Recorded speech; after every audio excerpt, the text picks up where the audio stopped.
shatachi ovadzua nogo mom uhene kwa shi u nogo sham zeheme utatif chi shi unogo avefa mzeheme uneva hentati sha yeren idido mashi uwase angbani esi uyeme keheme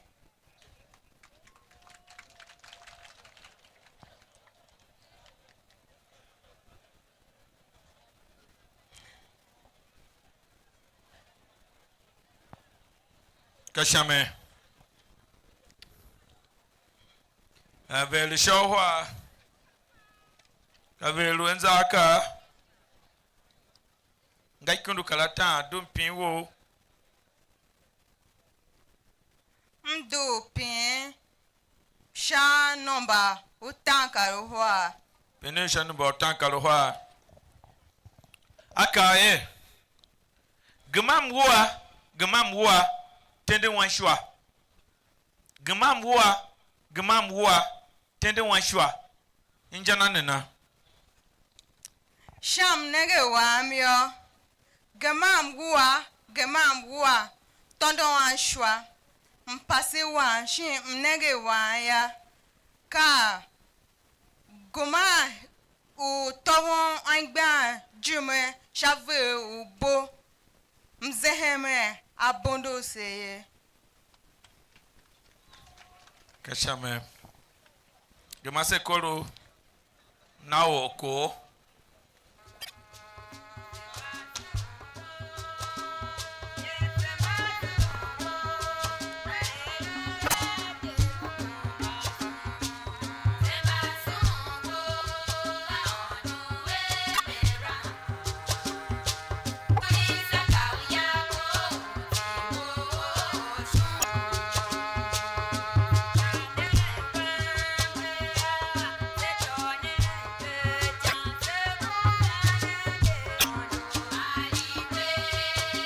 Kule wa seve Samba yela boko Jombo tale ti Samba yela boko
Oko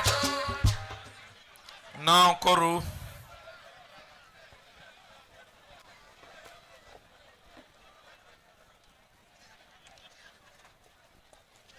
Oseti yo mapodu yo Suchayam tichi Moki ilame dosegbo Mwu wanyandi Yenu egboko Kashame simba ba pinkundu kaluwa Hi momza kundu kaluwa la dumpinwo Pi ushapue Mpi ushapue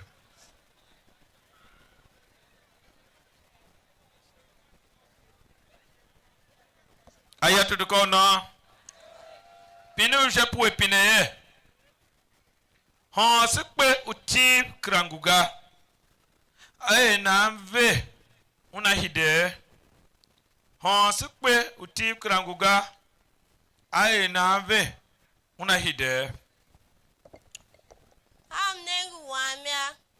On sekpe klanguga hachuku. Seti siba klalu de jojwaga. Na ha nengi wamya. Babe se si hide si luwe jojwa. Aha. Une hide.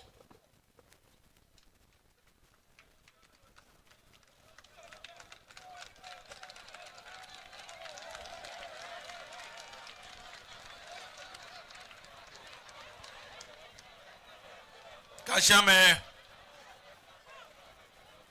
Simba pin krenza ka kundu kalutan Momza za kundu kalutan la dum pin wo Piu chapue.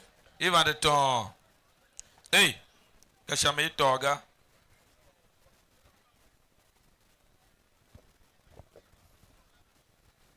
Pinu chapu pine Ka wanchi ki sorum bem ba wem kemga Ka wanchi ki sorum bem ba wem kemga Njakwa ne tesi yenyi Ham nengi wamya.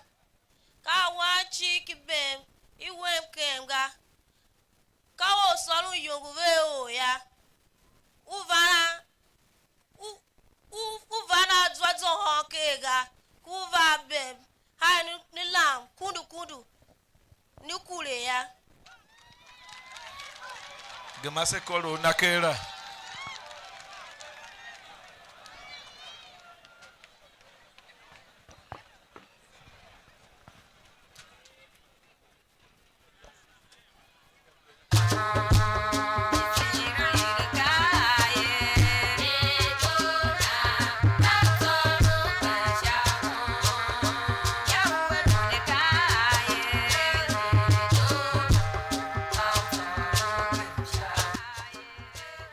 Simba yila gwe east Simba yila gwe east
Koro seti yo ma podu yo Ensu toyantichi Moiti yamba ye tezungwengufa Ndwehi local government Ugwe East Nage Neba ne la me ke jimela si disqualify ona ha ne hunu ngwara ko ho ne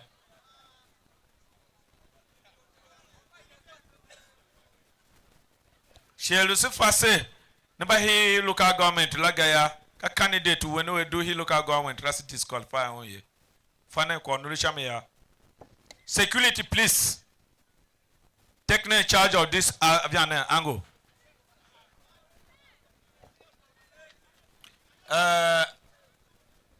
Simba pin kundu kaloha Mwamza za kundu kaloha dum pin wo Mdu mpiu hapwe kamo Mpine ushapu kamo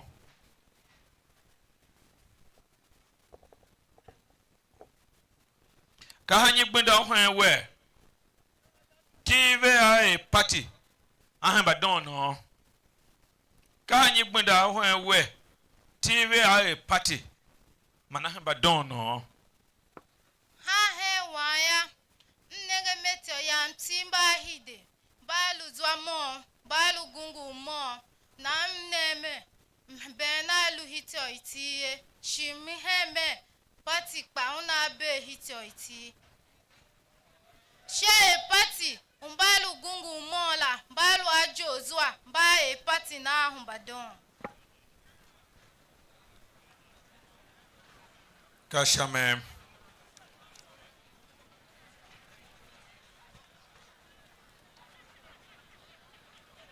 Bankim bakundu kautan. Kakavelu enzaka. Do. Mpiro. Mdo mpio hapo ekamo. Gulai van de ton. Mdo hapo ekaluwa. Pino shapo kalohwa. Katine kovu. Wa mende joktola. Shi amende bunguye. Katine kovu. Wa mende jawla. Shi amende bunguye. Pagane ka yira yem kovu.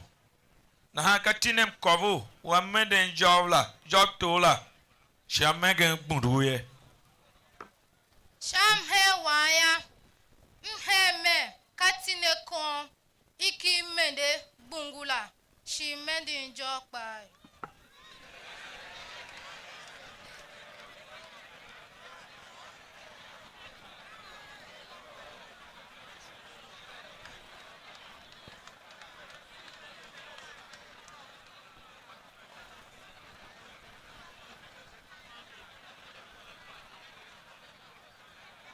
Like chama we be ya. Gama corona.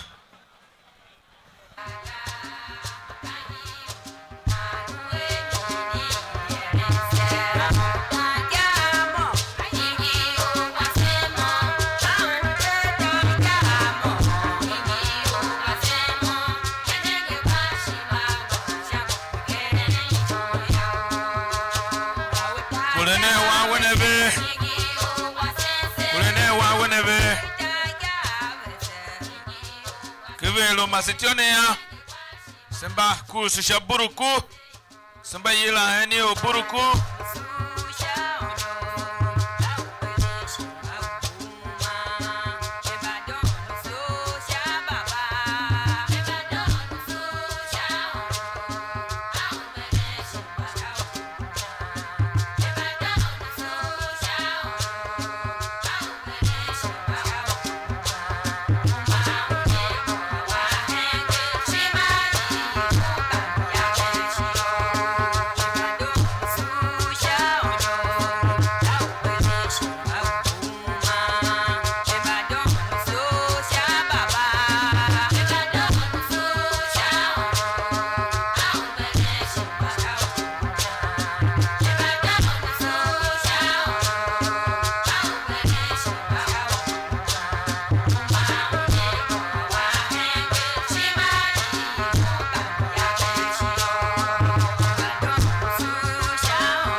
Ashama oko na koro wengo hoya wasiti yo mapodula Ayato tutuka ono.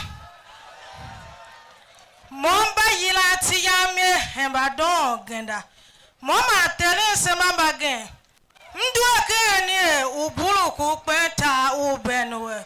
Sune. Ashama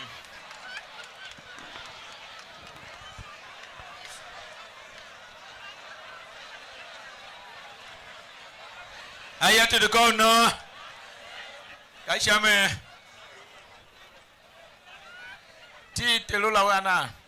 Genda giba. Genda. Yes sir. And Genda. Kashame. Sembamba pinkudu kaluwa.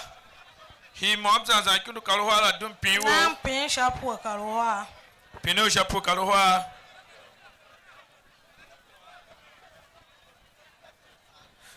Padene yo skujime. Pine. Okwa sha pe ulu yo. Okwa sha za yo uzwati. Nye ma pe ulu yo. So joyam tichi. Mosham he wam. Shakwam lu uzwati. Shanye la yo.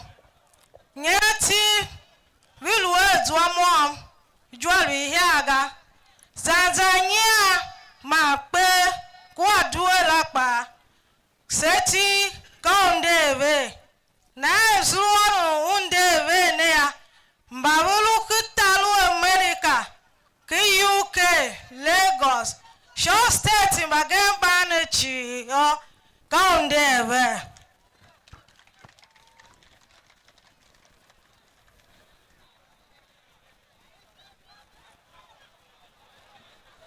Kashame. Si yen ve le shawa.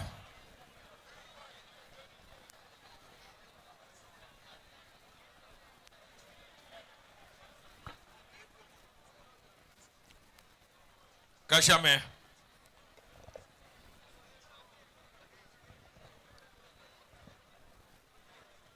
Do SMP wo mom zanzan kundu Pino shakunu ka mo. Pino shakundu ka mom. Olweya atwa kanande ahowo huma. Olweya atwa kanande ahowe huma. Njena nena. Kaka yo we wo mi oyo. Wo kuku yu wo mi oya ka ku huma. Ta ma wa amjero. Kasha me gamakoro nakera. Osho.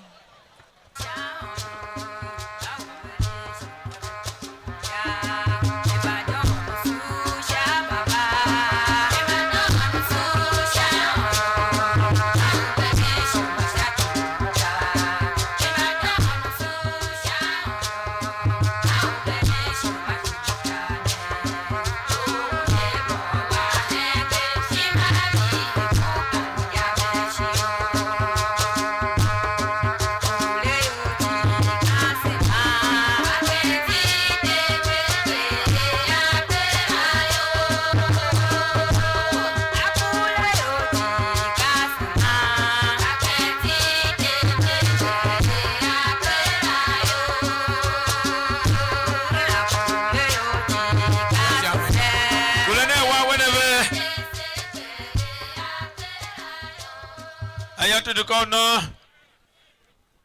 C'est so. Kaikuzu. Sha yave. Ikumashe jela. Dem zadio. DJ.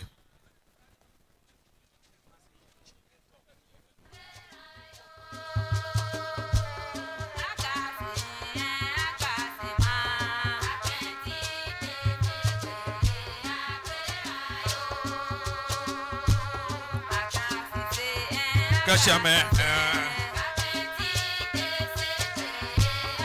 Ayatu to go no. To bande. O ku hazanza utaha o mia. Malakla ma yoga. Se igen se ba yeme yave. Ito kwa o. To kwa o nbamba pinuta. Welu hi ujawa mashota.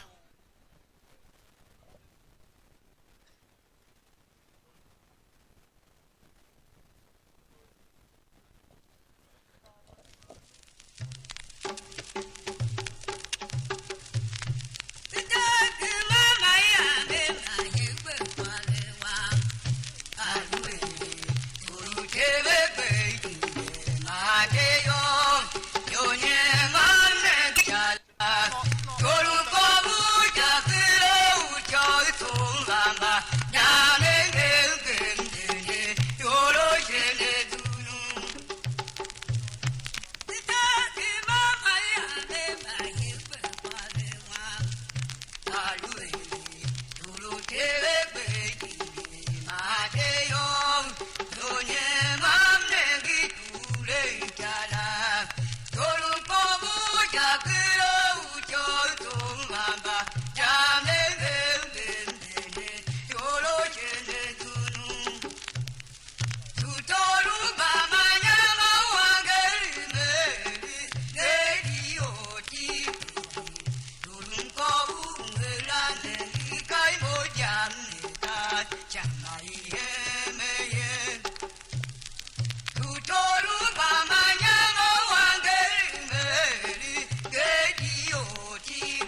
Kashame. To bandia se su kiki. Aya to go no. Higen samba yeme ka ya vene sho hwa. To kwa o. Me yila ya vechi ve du shi tembe. Ve jaze ni nya su toti. Ve hideve na nyo shi kwa.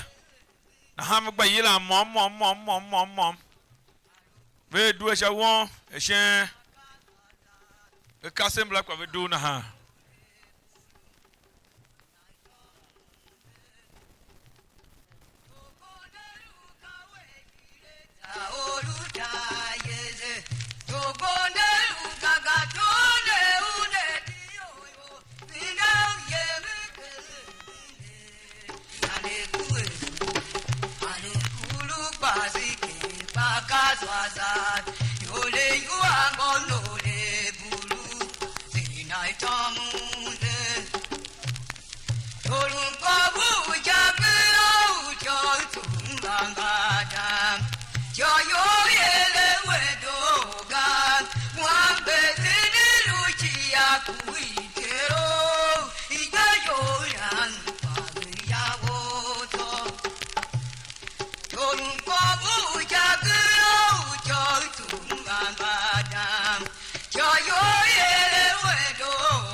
Aya to go no.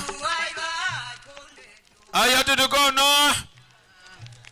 Velo masitio. Ke kumashe katembe duwe. Hasema na hama. Okay, kashame.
sune so one man amba velo ndia len se sumbu kondo so hidden solo kwa ne higen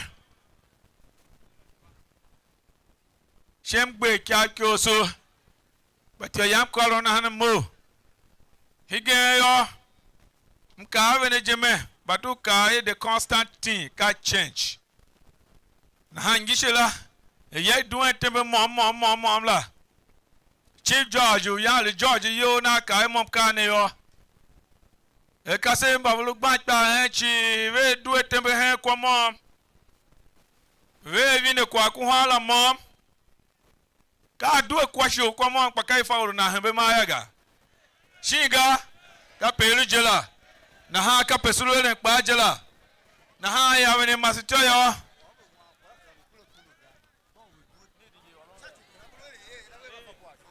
se simba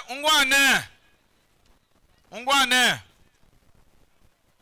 se ti he na ha shin justice tem he na ha I plan kwa ne za nyom jimini ba no ye ma ka tumi tidun la tin alwere ye ka ha na ha we shi kwa umlo ro he ne pa shi lo ro na ha ye na ha ne nyesa sulu plan ne ne luga ka kwa plan la te sulu le sham plan mla ye so ne kiki na ha hi sha kwa se hemnu shense la ona nam list la Samba yela makudi una heme gbenda Nasarawa una dondo Konshisha una gbele una chi Goma una gbele Kachina una va Boko Gwe ma buruko una masi Ishevulu duwe na ha Aku hwa kwa ya na duwe Ni chi ama he hashima yene Kana neka minenti utan Se we ben agbele yu Meme na ha ni duwe Baba se ele ne ka ne se kare ne ka chi sifati ofa odido ye ne ba ne ze do ya bibiro ka ave se ka ne jijini chi ne hemba fa no dido la shi ka ye o pastor kwamba he me ye ga ne fada shi ne ndi azende he nya temakela me koti bibiro shamaga kwa ne ka e mo me shamaga na ha agba bese kare ne ka na ha se tu na ho ba don la iteke asiro ne kwa ne ka ohide ne eri ne ti here na ha makwa ya sasere never game she ya ni do wa shi dam ne ga gashame ashi minute ma ya she wa una hi na ha lu ne sashi won yumyo shi minute la ni lu san la ve lu pande DJ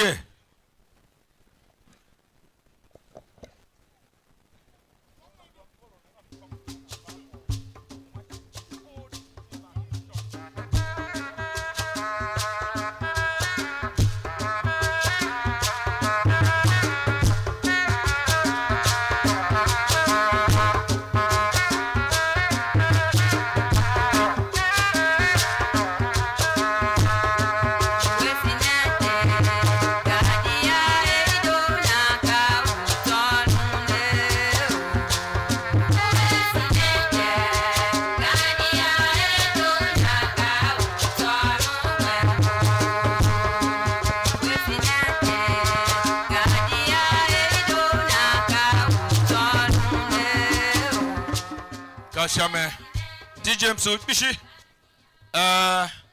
kwa yodo na ha ka bilo tiv lute yo be ka mam ka ne ya higenje bebango ho ayira kezo kune mo pamto hinya o me kungwebega resolution ba round table discussion na hay nave higen she ka yemba velo ngo ba word eji yen she yo na aka he nene tima he shenove ben mba word mbla yo ka he shenove ngo ho reporti round table discussion jela na ha number shene yela u secretary mbla chi nene wa go yo hacho ango ho katumbo ka pega shem mola vene jeme kanga game kana ha tv ye wa tie o game ye shi kwa game ngwachi ka tss ye ya se fatwa ole ha makwa chi she eyele keke na hanga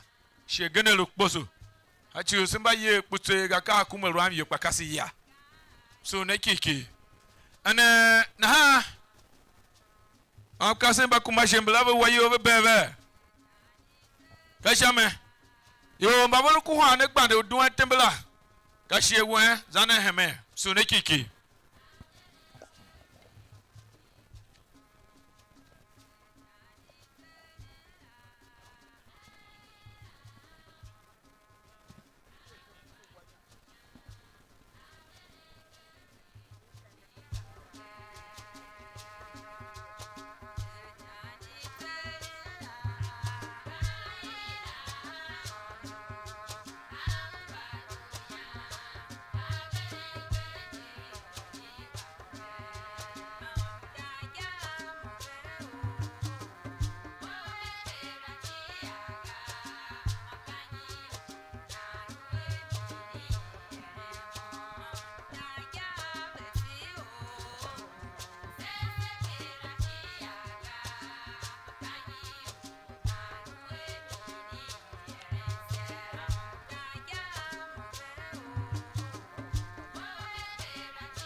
Kashame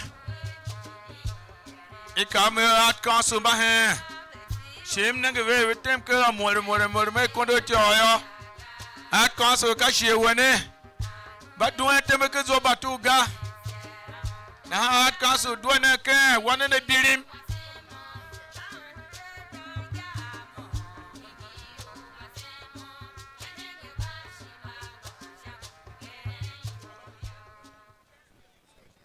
Kashame secretary o viane vase valam shakwane kana ne weyo yeve do etembe ka joshini ka kanso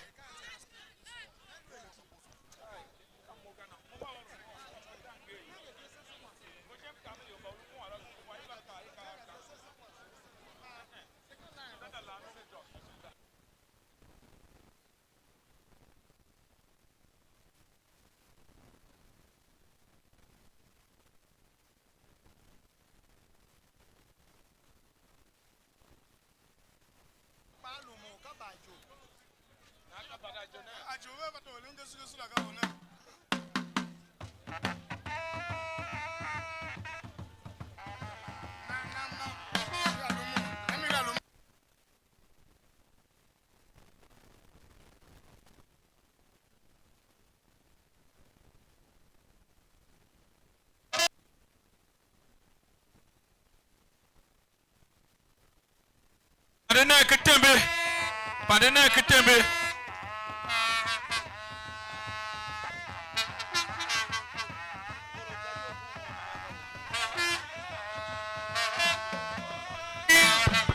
Olo zama bega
Kashame Gedege Oh Gedege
Shimba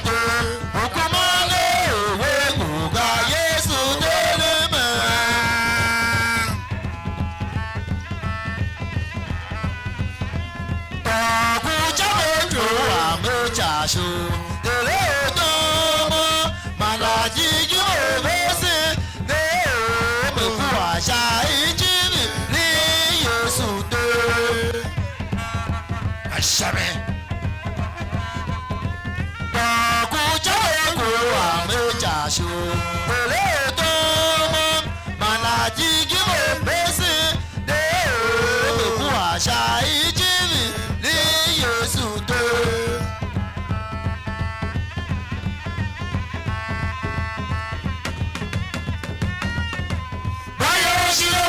Yesu, Mama Yesu, Mama Yesu, Ujiji Baba Chiama. Wa, lu.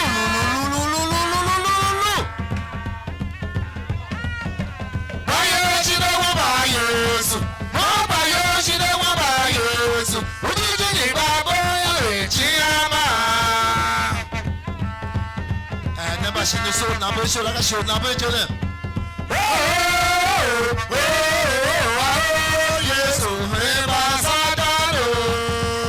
Never should stand the year, never like a show, never gentlemen.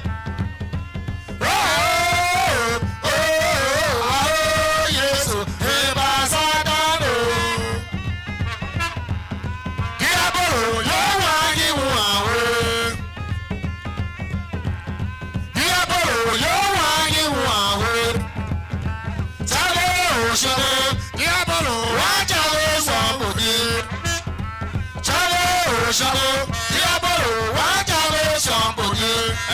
Caso se põe uma que vai lá beba ele lá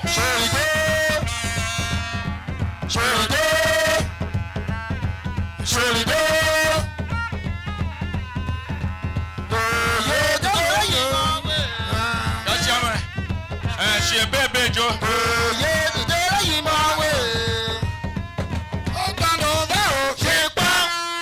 Kashame c'est cool né à caso c'est cool. Igimo kasi ya se ono asveve.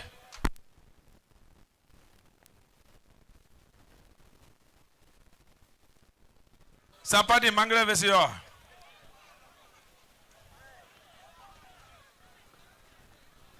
DJ Zahme.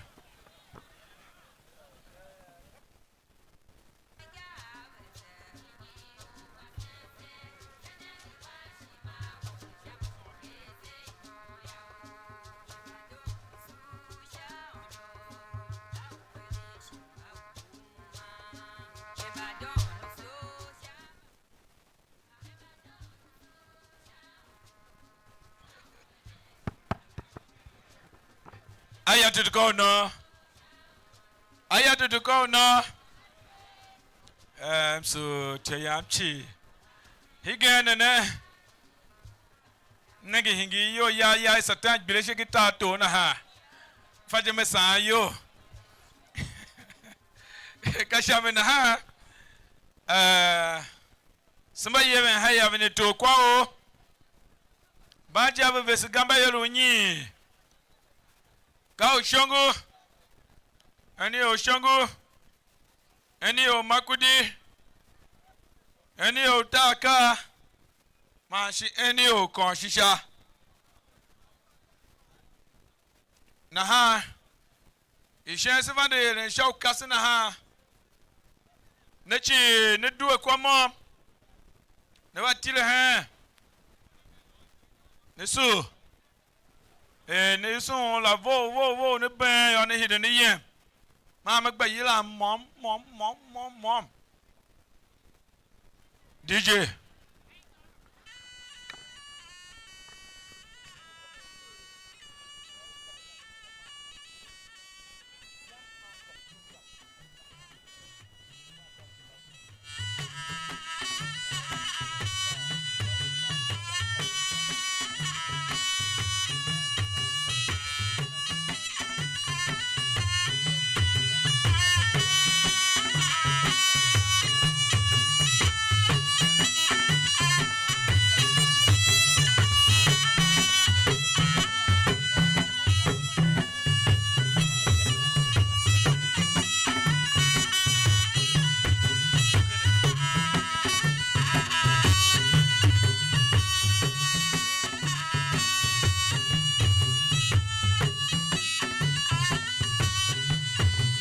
So Quao number minute you what next number doing never till the soup.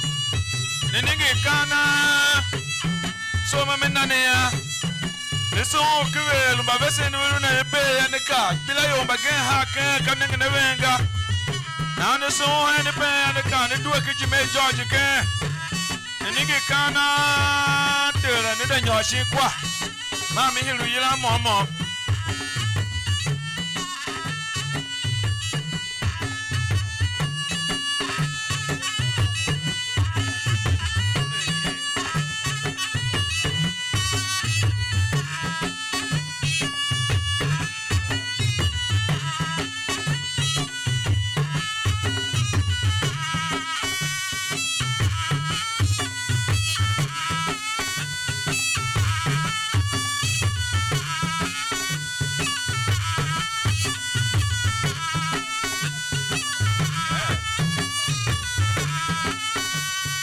aya tutukona ito tichi ka akama ona lukele to kwa loti kwa nyogo higene jene ka bebe do ha higene shachu tio na gewe shive sutio neto de kalama ne sutio ukela koti jatoka kuwe ukengwe wange kuwe wake Kavijira Babulukel nulunto kwao ikaene nezende na hana nihide nika kijime bajili he na ha nika kijime bajili he babitem kijime bulu nege nebe ngane babe nenge kwa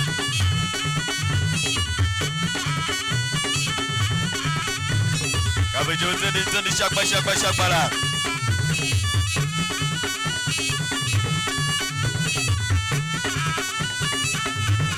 Joy Makudi Joy Goma Joy Konshisha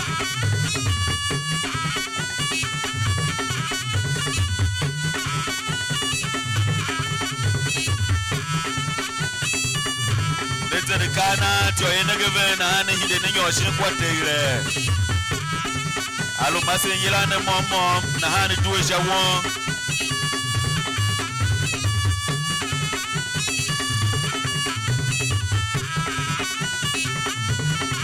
Yo Blakuma chega Baika yo Baulukele Yo kwa team Yo midu ikudu Dubu wama de ikudu karuta Belu hide bele be yemshin kwa jera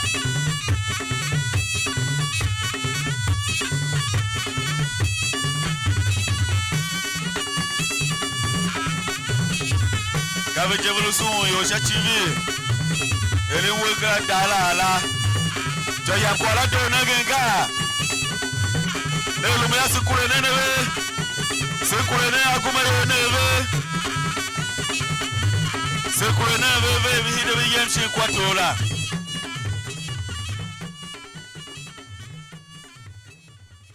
yo ngwa mase ka secretary mzozo ati she kaune lukolo inogune donye aza mapegati lengo kijime yamhe ye hidi he ya shone ngo hokolo kuna uneza heme uyela ve momo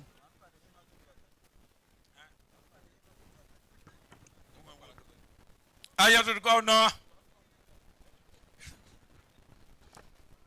so so igun mi ola piche Pablo gbanta Run to kwa otira.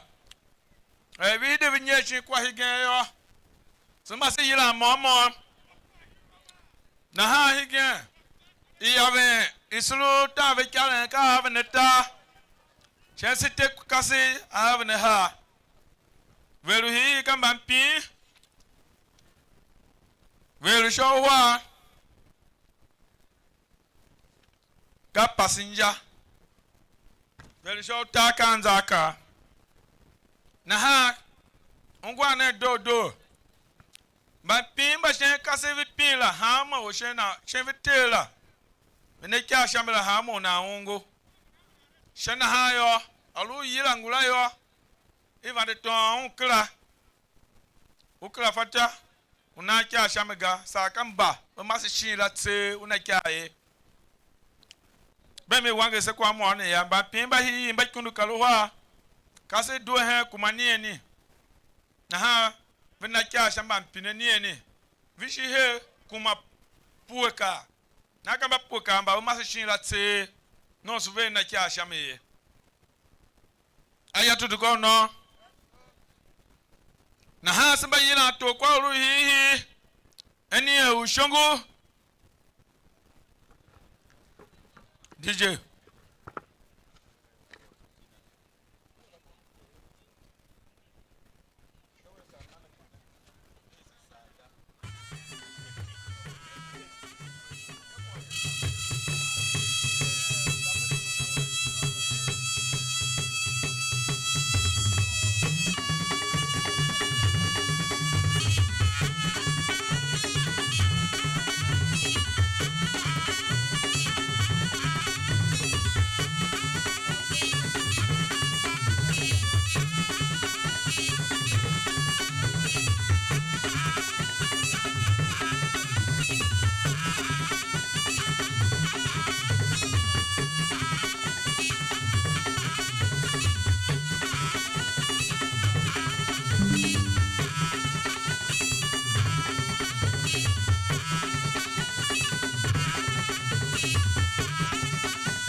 jamais oko na koro ngo hokoro ya o setiyo ma podu yo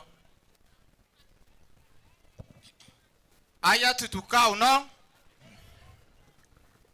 mo itiam wave msendo go mbakume bagwaza ene ushongo penta obenwe ashame susu zava kivero hi suma ban kundu kalohwa kase pande nakia shamba gene nalu yira ma gba shamba kase venekia ya uto gene dum pin wo pin po karuta pin po karuta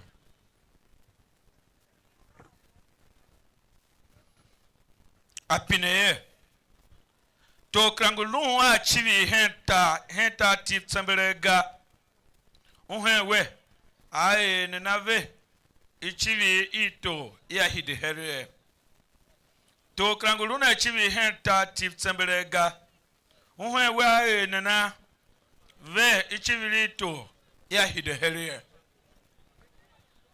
sham he wamyo mheme to une hide chivi na he sha uhide ayo na jime hide dondo na ere active angise ute aseve ere he na vese mbayev kasev masina ve chivira alwe kana hayo sechi selwa chivi ti velwa chivi man chi use yoroasi sona yoroasi kala nyima wonba ihinga chia hoga do shimono tumahine to wasio chivi ya hide kashame msotia hi gen za sika ben gisane shine wan mala na lula me ya dekla kure vega sa shine wa kai kure vela te dekla kure o vega na wa shame kpade kurene vega na wa shame ga kpade kurene vega za sa se ben ya skule na navation na ru yemenra me mo kwa ne ka hashime a chi obe here na dekla kurene ne vega president general ka mom ka ne idekla kurene vega velu chohwa ushapoka luta. Okay. Keve namba pimba kunde ha. Sachu hamo na afaya. Na odu shapoka luta.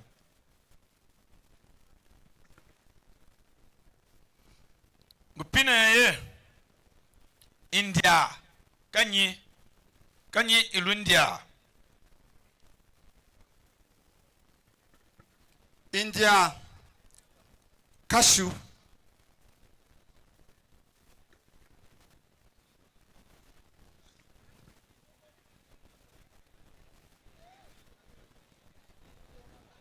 Okay, Obega. Rashaman, somebody may very short.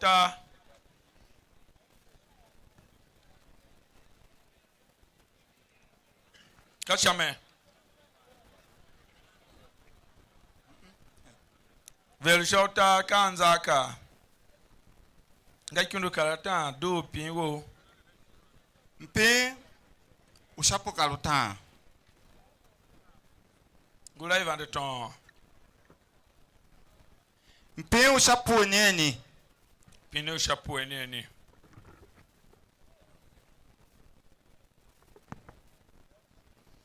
Akae. Kanja kwa. Mafe wano koron boa. Kashi oboa tendiga. Bafe wano koron boa. Kashi oboa tendiga. Injana nena. Bafe wano koron boa. Shashi oboa tendiga. Shamhen wamyo kawene. Bafe o shanja idido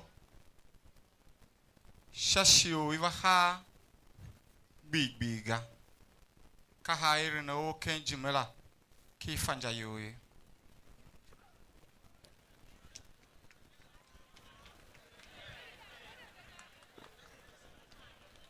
Kasha megmase koro nakera.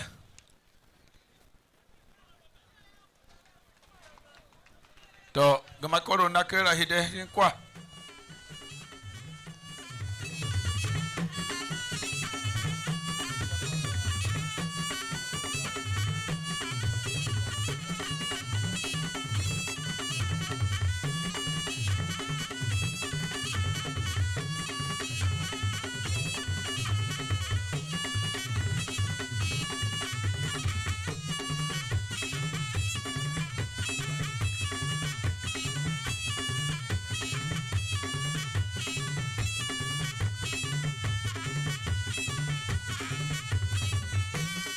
Kashame se kurene wa weseve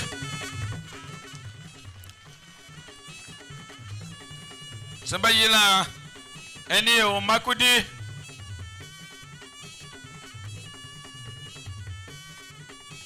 kagalo bijela bayila eni o makudi kashame shewohi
Na koru. Oseti yo mapodu yo. Ayatutu ka no. Momba Yilimye. Koho. Tezungwe Patrick. Eniel Makodi. Enkpenta ou Benue. Kasha mesemba vele ta au nampin sha onakia. Shamba mpin ya velu hihi. Goye bampin kundu kalohwa dumpin wo. Mpin hihi.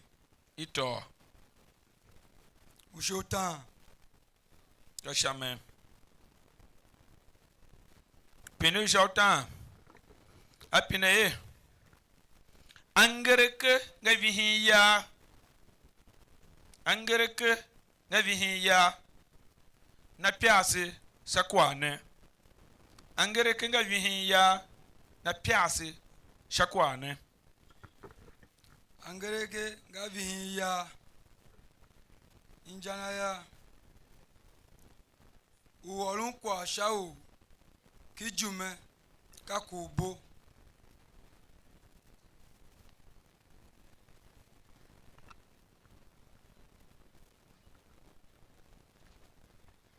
Kasha me vele shoha. Our passenger. Dumping wo mba kunde ha.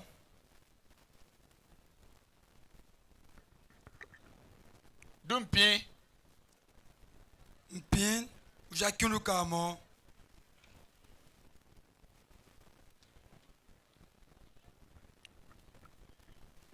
Kasha me pino shakindu kama. Apine ye. Sharp. Kanyi. Sharp. Kanyi. Kanyi lushawa. Sha kakonu kuwa kunkun.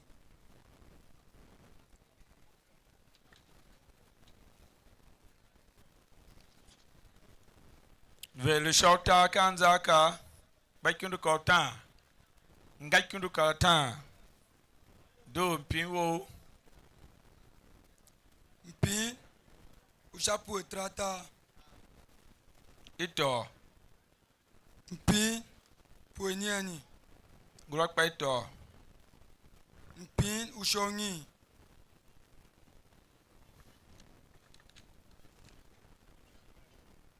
Ngulakpa ito mbavishia. Anie ni pue. Anie ni utankalu nyi. Pokaluta pokalu nyi. Potankaluha potankalu nyi. Kundu kaluha kundu kautan zanzan senshila. Mpin ushapu karunyi.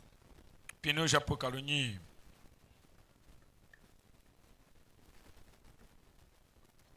Kanja kwa. Kawe mende kuzwa. Ukra fehen usuga.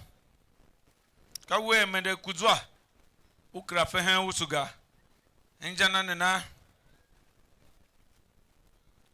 Kawa mene kuza. Uklapen usuga. Injana ya.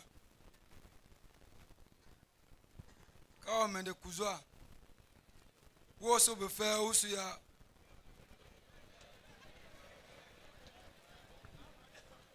Usula owe hiyo.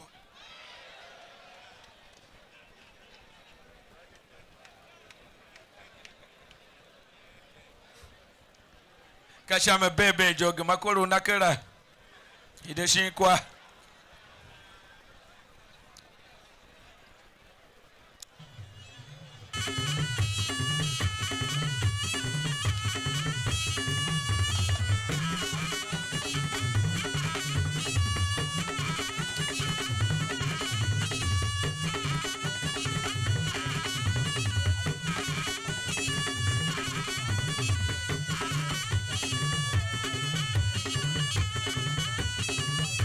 Kasha mesikule wa wasave.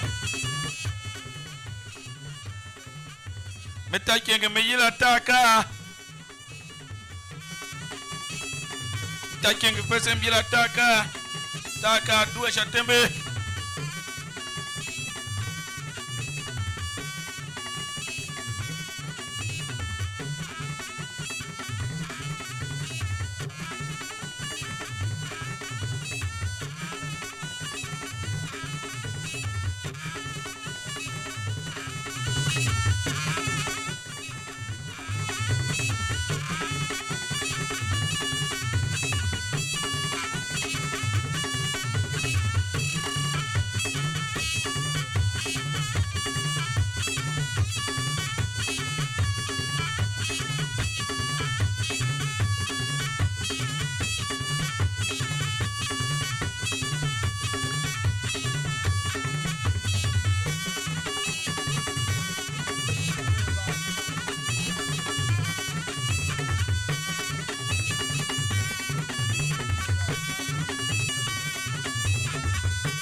na koru o se ti yo ma podu yo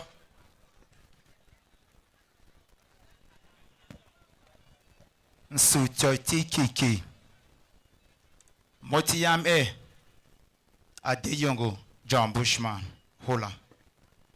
Do hen enye Otaka Hankwenta Obenwe.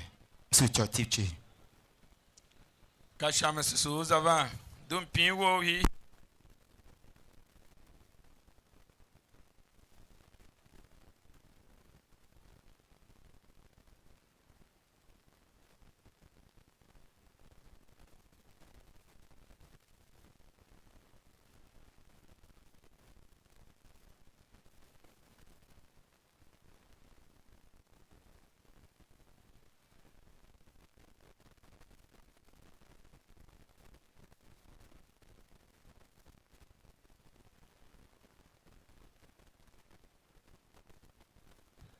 ka shame kolo na gono gba no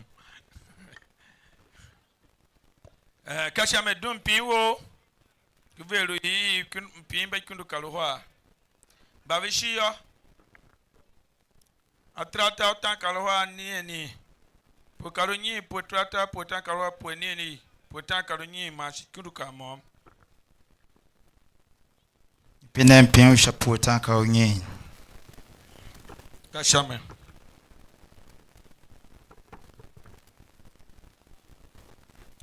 pine ye ijenyi gba hen ti kure va o ti ogbinda i yangan kwa ne jenji gba hen ti kure va o ti ogbinda i yangan kwa ne yangan jene ilu va ne Nsu choi ti kiki.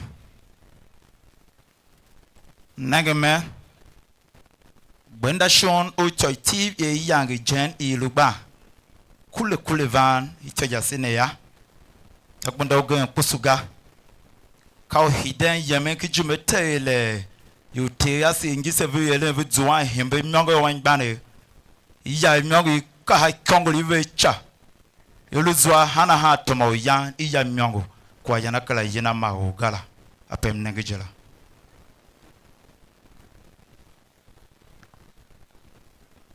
Kashame velu showa ka passenger yesembe nga kunde ha do mom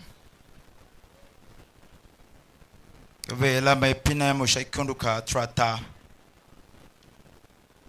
ito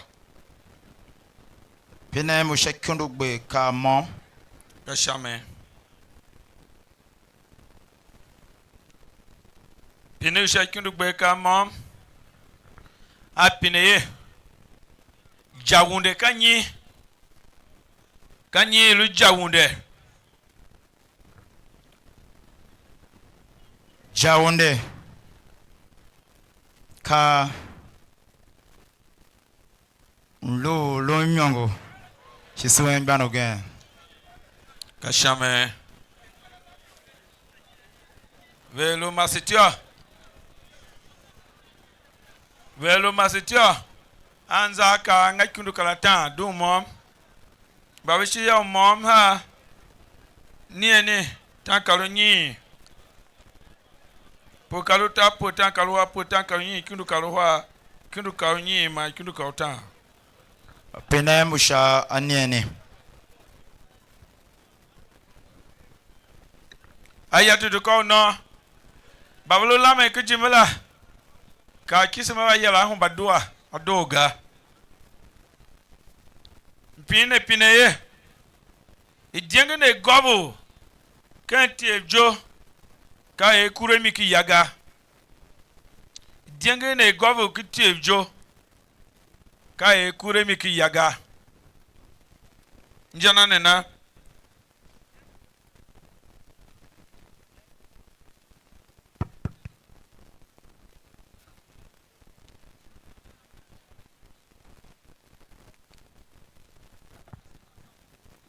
Ashame. Diange ne igovu kiti ejo ka ikule miki yaga injana Zayo ne vandengon kelajo. Kai ibe nom o never nyo hen hingene zayoga vandengon kelajo. Gomase koro nakela.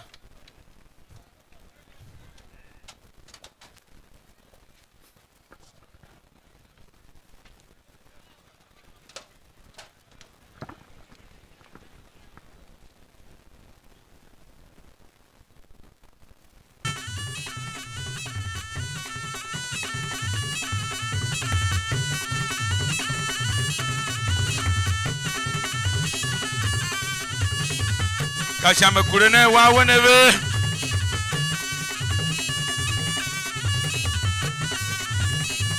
Eni o masitio. Eni o konshisha. Konshisha duwe shintembe. Kayo negewe.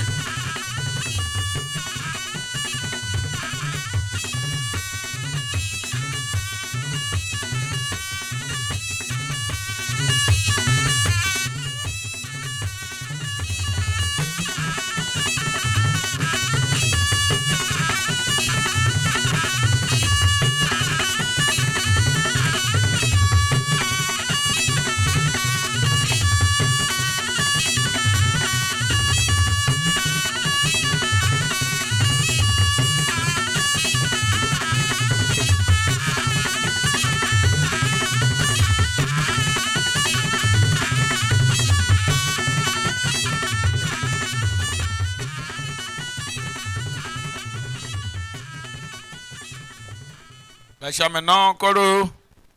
Wengo hoya oseti yo mapodu yo. Ayatutu kono. Motiam Kanabusu shate Daniel. Mdwe hen eni konsha. Kashame. So am pingo hi. Kevelu hi na babishio. Atrata tankaroa ni. Pokaroni potrata potakora poni. Mashikundu kamom. Pino bakundu kamom. Pino sha kundu kamom.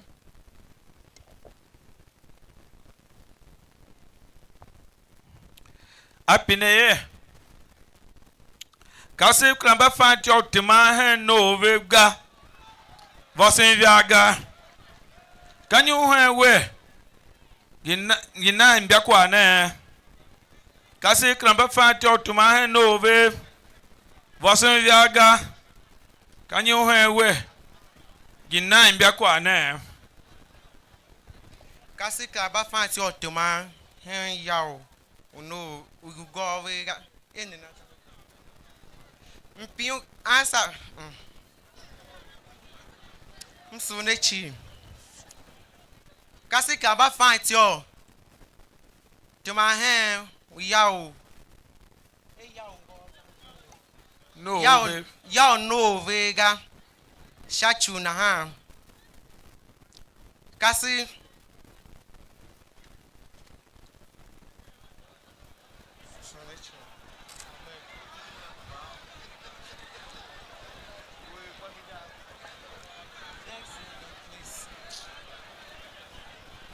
Kashame se yenvelo showa. Kavelo passenger. Do SMP wo momzanza na kunde ha. pino ba pukauta. Ito. Pino ba trata. Pin no ba trata.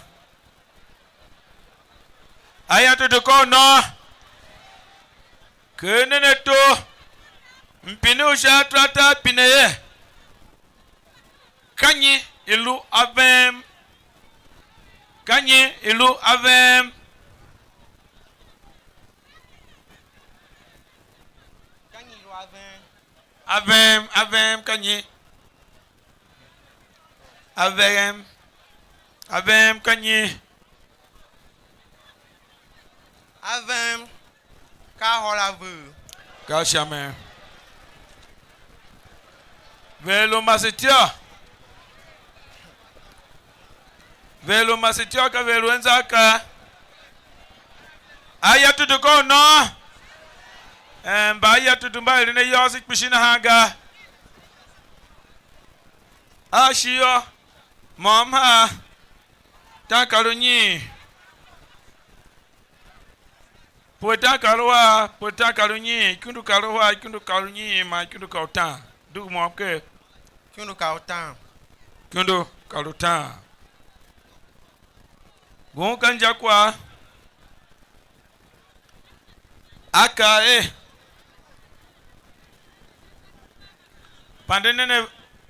pandene yoske jime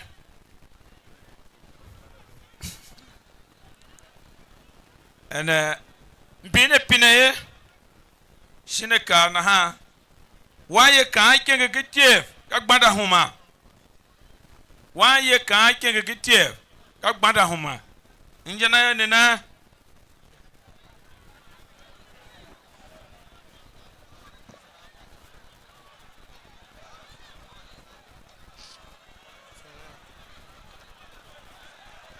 Paga.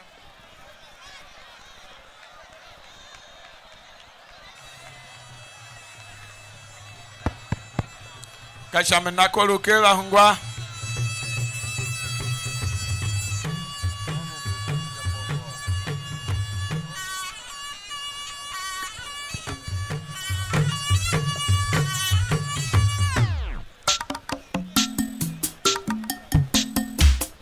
Kashame sisu sikule ne onebe sikule onebe Chile Kashame Chive silama aganyo kase mbashen we du kumashela duene sha tembe shinemba ne du to kwa one chi duene sha won ne to photo we George utame vandelon George kra za nyena men pa tawe yo shelu ne se George nyane sisu ovese kiki so me wazo hakwa na ha mlu o ngere nzoti salon nzoti ya kawe so wo ka o tiyo yo o ka we tiyam ka ba yere mie ga o we itiyam alo e mona pine we tiyo ye ana krim pine kwa ka pine itiyo ana na o ka we itiyam yo ngwa masama ni bia utakolo dikangwa enga ba yere mie batungwe kwa agan kizo batu ka uluwe tiyo shugela yira aka gishe siluvana matala ya yira alias na hapo tio yira mowe yo ngwa mase alias mama se kapemba kwa wa ya yira mola na luka we ba yere mie ya ngwa olu se ka nickname wo kati yoga kakwa batuka yile aka jila also known as bako vande all tiyo chive or also known as yega na ha itiyam shimpinu gan we do he zazayo simbaka na yo ye o se tiyo ma podu ya hamma o hita tiwi mana hita ti na ngwe piaven za shin ko shishe ya piaven ba vesin bashi mu no ho a gaga ma she ishange tie na lo va she kon shishe yo fati o kana vese he wem do e she kon shisha ngo shange tie shimgo ga tone nkom ne achu she gane ya ne klanzo ga ya be me zongo we ne sampa de ton kon polon kwa na ha mba we gbe pa ne do ne she pa ne do ne she won ne to photo ha chive sivevo kase mbagbang sa ma no so ba gbege sala do na shi won so ne kiki sampade se so yo ngwa wase mase nelo moya kulene yo mungu wa masave ai kwala do ka olo fezwa Tivtelevision mbabe gisala velo moya wa to fotove George tamano tamambana ngebe President General Gandave Yambana we hingro watema mark taro Nigeria na jimichi jonja bana ba bana baire njaji nega by President General Gandave chia Gandave chia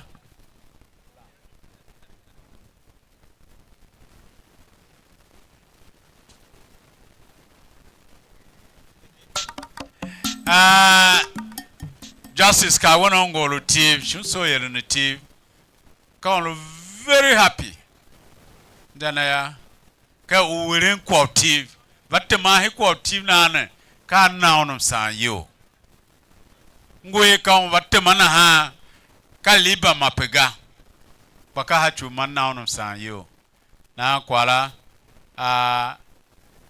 yangon kwa gachi tondo kuva ha sheti naga mungu di justice hita lelo moyana duwe ne bato foto vena kase kumashimba duwe ne awo bato na foto kwa shimba via ala chi bato na foto to kwa obana shawonga mabiye olona bana nyolo hene mai nana kumashishon akwa higene ka olo vandeva duwe ne she itoyam ngolo neme unenge mbampimba pihe wo kana tile tengemela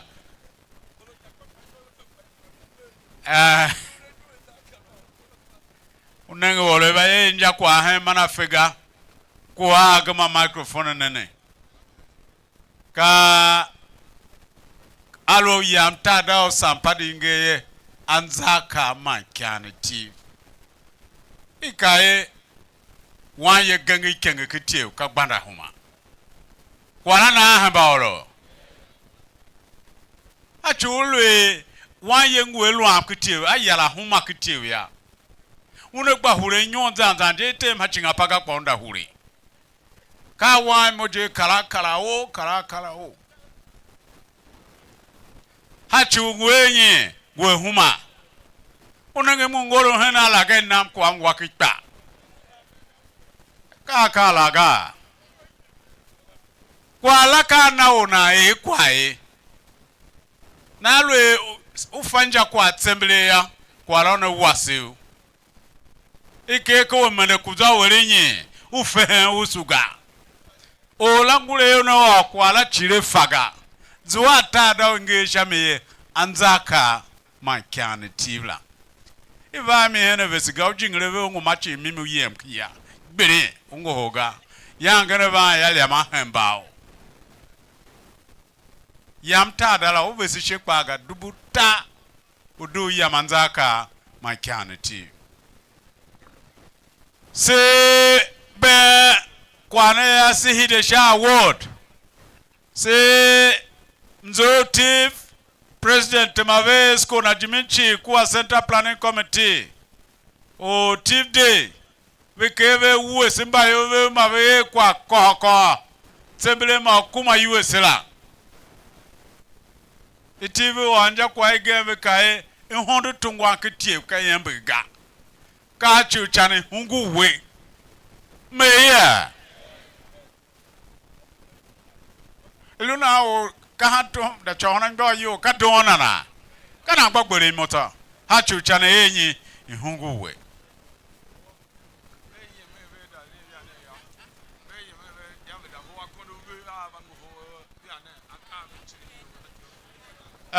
na kumache ne be ya man yem ne da ho aka ne ne bango horo yiwa ha temble yem da duela ha chu ne yila ne he ya ko anogo banane hey itondo kwala ha ngese na ka obe ni de ne ba ha ya ko bango ho yiwa horo na ro yem ne moto la na yem moto ma sekure na be pa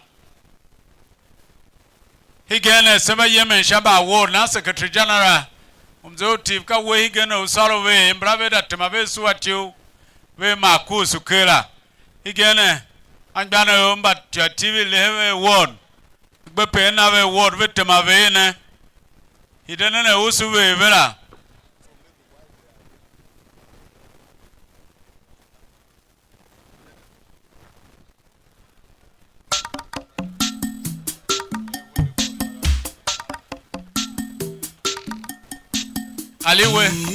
aliwe welu moya vahena va kwa olwe liwe hetana ya kono sha aliwe shio mba wodulu wan yola aliwe ngwana ba me ba kanongo yoromba aliwe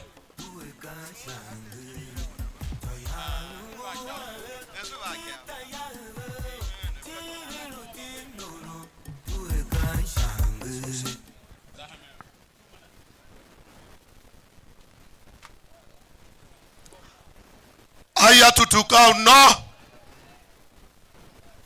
se ndongu aliwe semba he na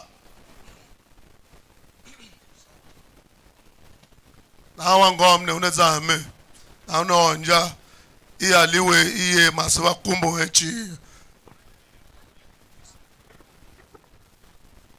aya tutuka no msulato ti so planning committee no so president general pa Seva hen shovel on ko Aliwe Cultural and Tourist Center. Nye on do vate se wanban wo so vesen nenge shako takla da yem da book boko polytechnic.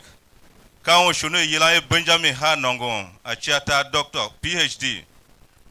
Nye na ya on do chinon vision. Shako ail neti ngasa na ha mande kwa na ha mo chi manafe. Kwa ail native akaya TV len kwa miya nyana halo yila wayo kiliki we kato shu kinamya wayila na nafa kwa lu shuga upine na wetili kanye kwa bana nafa kwa shunga na ha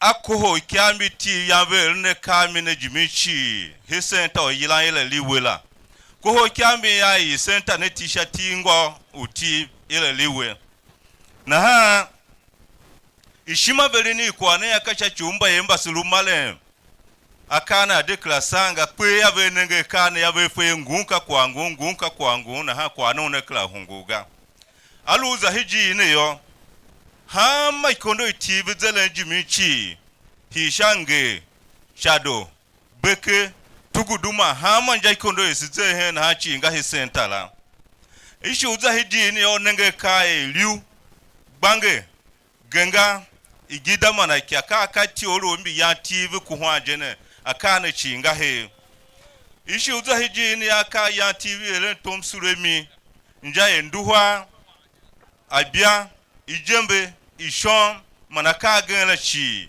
ikuhole kana eve he ti yangave ya tom sureve kuve vo ya betema bugba numbe aka yamba trata da ma ishiva ma aminama akana chi ngahe ti yabe yalen ko sha damana va ma shikapa ma shata makwamba buka shinimge ya kasevulu ekpelu yalen suwa ma sheka ga akana chi ngahe jila na aka yoro ne minjae suwa ji shate ma friju tivu yila shawala mashi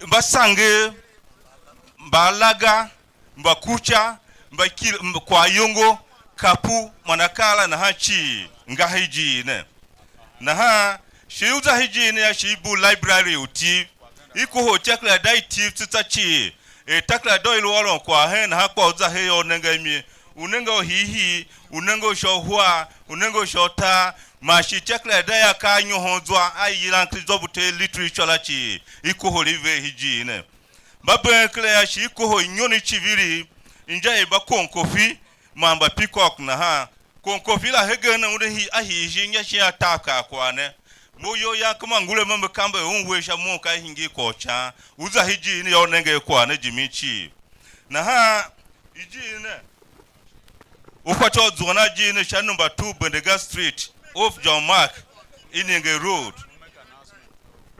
Okay. Make an important announcement. Italo inge kwa nao kwa shungule pongo honaga. Woyo pa. Kashame se bavele shimaye yomba paku moto kela la. Nenenge na moto gogona tile kijime pesitem sinejimela. Bapa moto la kala kwa kwe tile shame mande la baba moto la ona kana na kijime unenyoa na hiu timing stage usiluene ngune yina ngulaka zegena na moto laona kana yo magen pak moto kijime alo pak moto kijime ifidi ne mba yebti shawaru kila na alo pak moto ya duetele da to kalamija hachu moto laona kaya amo na due unave moto kijime kila monu yana kwamve na amalo due mdato na ne lumoya due to na moto ene shai gogo moto olukana na stage una nyola mieve hera bese na tieto bia na temashame na bia ve shimai kwala nyo jara higen na wewe moto kijime ya mosha dato saba hidden kimbi yo alwo gomashe pesitem na ya velo kukbanda kene hiutar canopy kijime yankera na bagen kwa ve moto hera alo ve moto hera da tosha achumba talan canopy kwe bapere na ona ke una hemba silu se bata sitemne na we ve moto kijime kera da totere ishi olo walo na eliwe unalo hiranza hame Kashame hegen ya udwaji ne cha number 2 Bendiga Street off John Mark Uyeme Marami Nyenge Road Achata Place GRA Boko Benue State Nigeria ma number uyila vo ufacho zanhiji ni ya ka number manager Mrs. Mso Ugba 07036279622 shi number ogene kwa ka o anieni o utama notan utankru nyi manu o manutan mo mananini semba flyers sevenge ga kwa sifacho pande na yo flyers banene yo ve facho zanamba eve shachuda nenge kwa ne uza hiji na ya yo mbamba ve to ve lu zende tesenwe ka ne vo na hayo onbanda ipichi ma ve zamba eve shachu ve da fa akati ya ve ren kwa mine she kwa ne ona hungu ve ga ya mso na chi itiam Deka Joseph yonenge shachu aliwe msu kimbi sone Omba yila moya honorable ebe ongukbom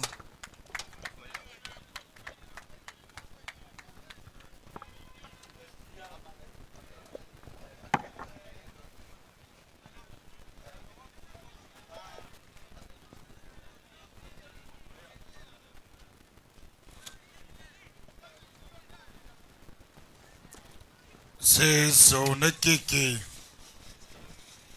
aliwe nukula kya ya higene na masekire na gbandishin ya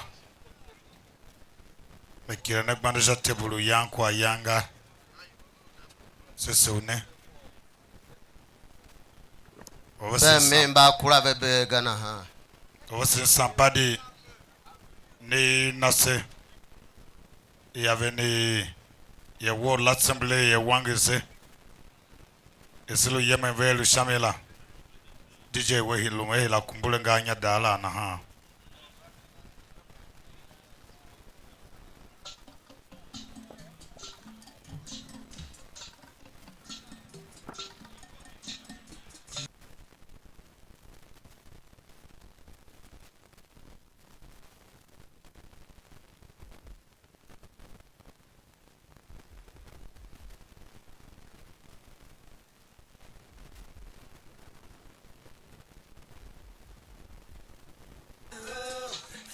DJ Kashame susu wikiki susu tamilese ahege yo alwe committee award ne alwe yile ti yo manu nalu jatere unde ja shamlu tsotso na committee maso alon ko ile weyo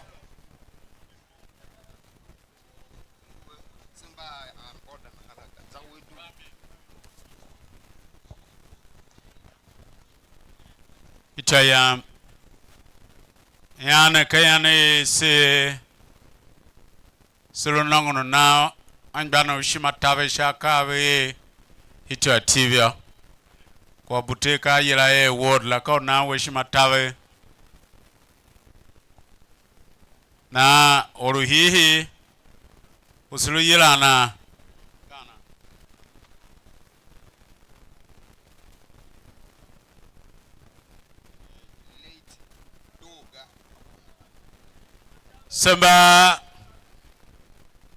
Samba laha late doga wuna alo etombo nangu ya uwe unde sha ma wen shono onena award ne doga wuna ya ka president of Lagos nzo Tiv Lagos wena ikaje shima tabega ola sembe da duan shu gange jila kwa utafahamu o president of Lagos welu moyawe presentation bana doga wona baga the next one can you do Professor Zachary Ange Gondo attend onango hana saba yemen frefle una luga jovelen kera Professor Zachary Ange Gondo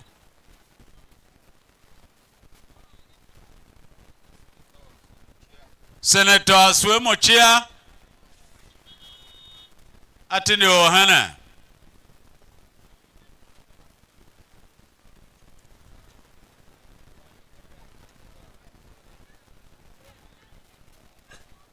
Well, we prepare now a word there on the Lucia, the Tilen Yaga. Swemo Chava. Take Kurapaku.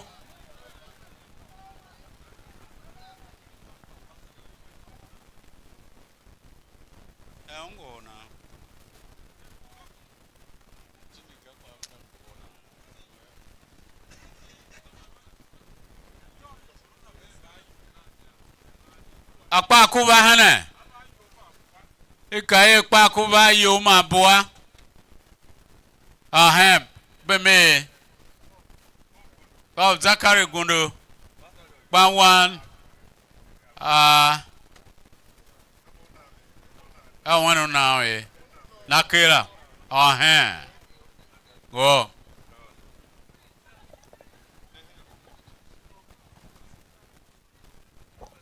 Shachu Nzo Tiv Worldwide Simba presenting award net to Professor Zachary Sangeguno Unshuno Lo Vice Chancellor University of Mkara.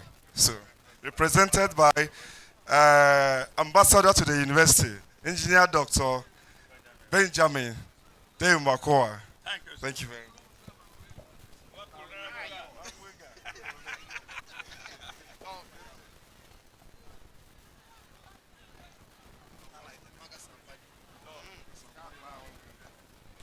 Ahegen sebe Allah Pamwa Sam Tengo Patrick Sampadi.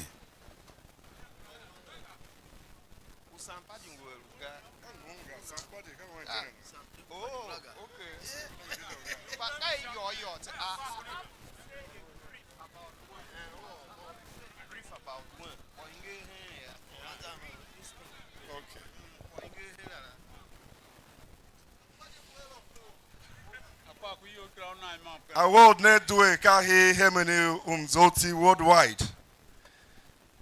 Presented to Award of Excellence. Presented to Sam Tengu Padi in recognition of his contribution to the development of Tiv language, culture, and literature on this day dated 12 December 2025. Congratulations. Award neka to Sampadi. Shatomwe Kishi Mzeheme o Namzeheme no Uzolame Arnetio Mashi Arnetio Mashi Kagene coach of teaching matches. This is so part of it. Congratulations.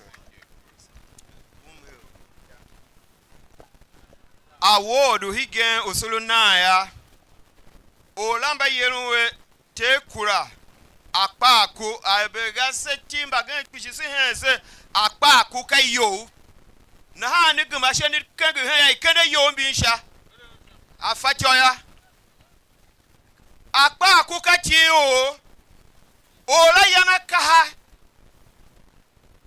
isure adumbia yo ne na ha timba yana ra bi kai sikaha ikaha e kpaku se kwase dumbia yo ne kan harabe sulu orun ko kpaku yin aye na ni nege kpaku yo na una duo ne wango horo word ne tekura kpaku ye ka kpaku jene ka oru ya hi ko ka hanu zagan ba womo dunu zagan ba yo ba ni nege mi hera jene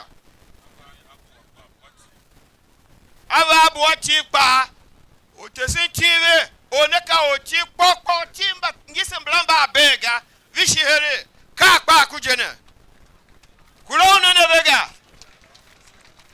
Oe. Akpaku, piawinta yo kitiv kahana. Akpaku ka osankara kru tongu kira. Toruga, kru kunga. Toru kru ku. Na ha ka yodo zo akpaku ne. Pe yang zo me ya yangam shile telem nam fasule kaha. Na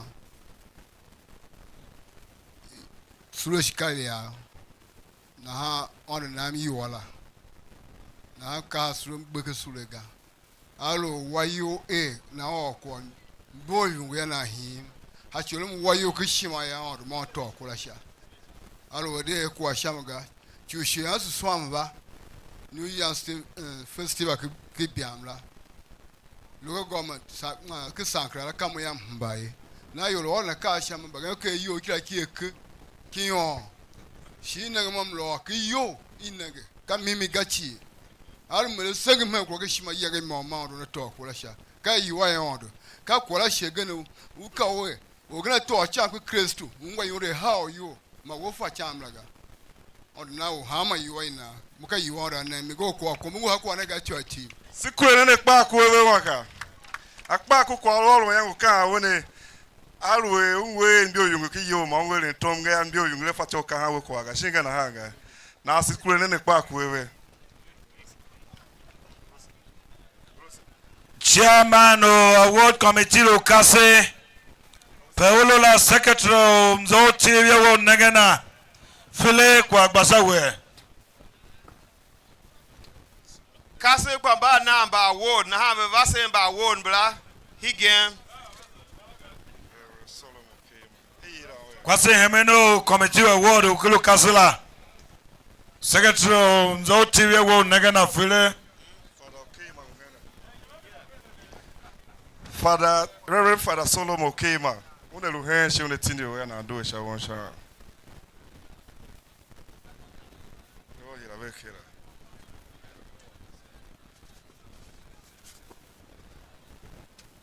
Let Professor Kpamo JT Oka. Nguhenga ka wenka letter ka posthumous award.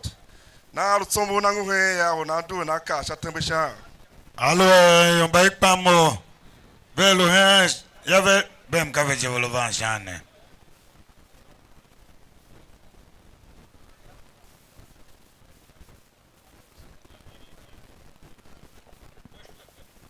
Neba ton fotonelo ya ngwana shinya. Chacun kambanana award kwa mango hotse velo ndaye. Kwa shimba UMC na Award Nengaka from Mzoti Worldwide. Award of Excellence. Kai Pososmos Award. Okana Saku Krakpa Idenge Yeri Niana Itimbri Nanala. It's presented to late Professor Kpamo JT Oka in his contribution to Tiv language development and literature on this day dated 12 December 2025. Skulere neve.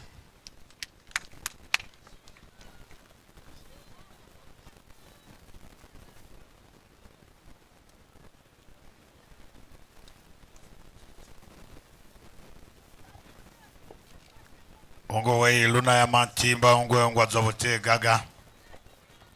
Tivelu ezwabe na bakave ongwa zwabote patsimbile do.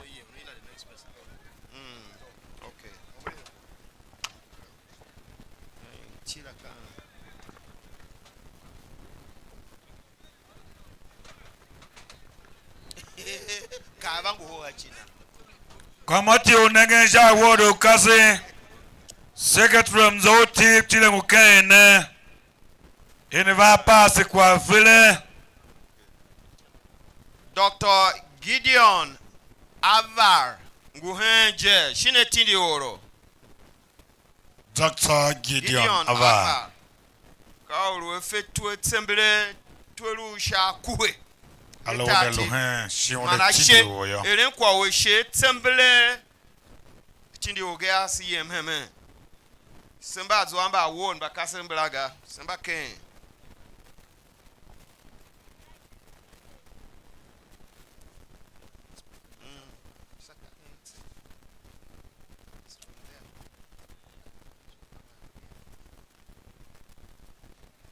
Engineer Jetro Anum Avahen shine tindi oro.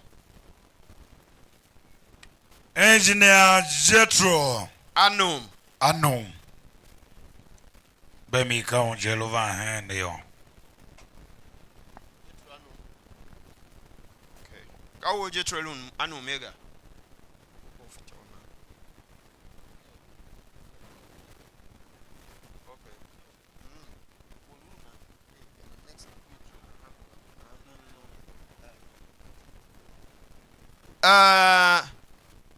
President General Umzo Chief Worldwide ka wo mo ne award ne higen President General Committee na go pina ye President General Umzo Chief Worldwide Onelumo ya manawane award ne Kapkani President General tindi tojba na tojba onerupa oneva na award la Zege barista hita waso Nigeria.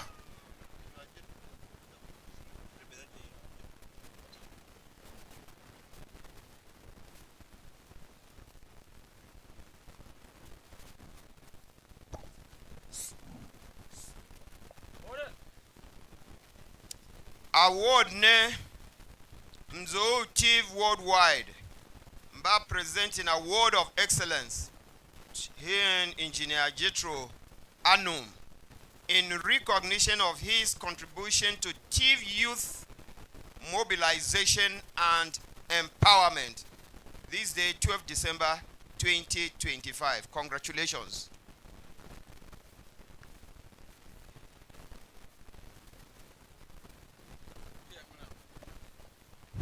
Share India President General Mzoti Worldwide. Say Mzoti Shatachi may presenting award to Shaton will know the door. Thank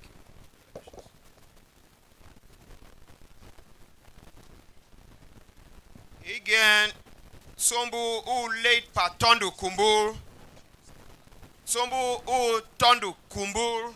Onava Shatio Nara. Ovangolo wone Hatio ki Tondu Kumburu. Sinenge Yombava. Ulabe tiele wede yele sahenga.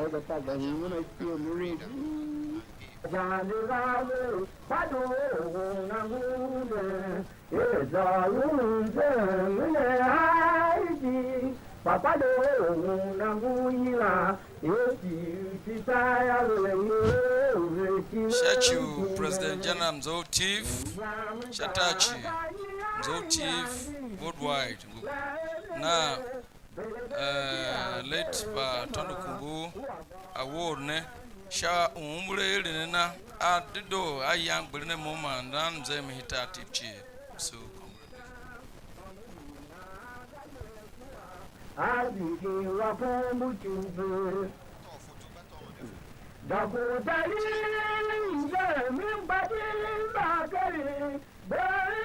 Bolon to photo kega Gwa to kumbuda ku Gwa Ololu tada wanzaka ala vami ha oso yama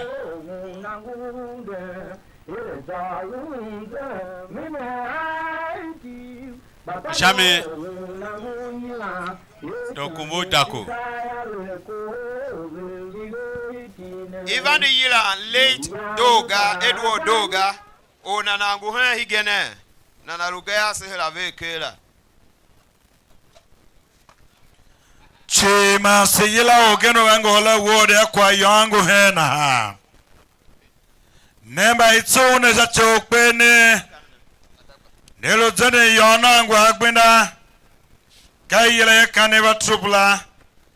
Awa ni eni jiji kekpene nelushe Bristol runabout. Na cultural officers ma chacha chichi. Ba local government ba nekpene luken he. Kakwa yon waduha weku secretary uko chachela sisune. Tsombulu Chief Senator Dr. Joshua Atume Adagba, late. Overseen Tsombulu do gango hige. Na sibe kwa Adagbala. Shensungu se Tsombulu Adagba, Guvan Shakbenda, late Chief Senator Dr. Joshua Atume Adagba, Atakwa Chief Mom kit on team babe kwa 20 zanza ku won pa ya tindi o e va hele dagba abaye na to arabatu chi ya fa masungu se o na nangu va he nangu ga sihira ve hera na ha yorabe se Tsombu u late Edward Doga ngu he General late Edward Doga ne ka wen yange he kwa o fulani iya ila zan mafoga kwa ye mafo uyanza zanza beba e tindi e fulani videze ne duwa hitaru benue lala ka oru yange hi kwa ne jene zanza ida e tindi Nigeria lumunemi ga zanza no no kwa hige ya president was Tinubu kwa ka wone kwa fulani zende duwa he Nigeria abe wange chisi hense hige ya kwa ara be na ha Tsombu na wore ya va. So far, she's in a word. Shachu, President General Mzoti worldwide, Mzoti Shatachi, Lumune here in the Edward Doga, Shenyanguna Yana, Wene, Tanachi, Watuma Kembem. Yeah, Sisu, Nechi, congratulations. Needs a shame hela. Na fotone ko na tsebele.